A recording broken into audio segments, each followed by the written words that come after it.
Good morning po. Happy Tuesday. Good morning, good afternoon, good evening po sa ating lahat. Tuesday na naman po ngayon. Breakfast ulit ang lola nyo. Ito po ang aking breakfast for today. Ito po ay yung liver spread. Sinaling ko na kasi baka makita pa yung ano.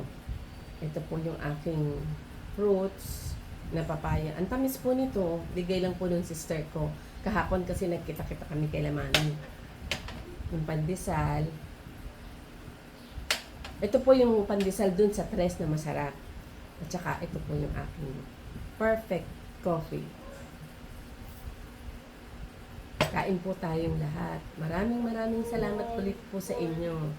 Thank you very much po.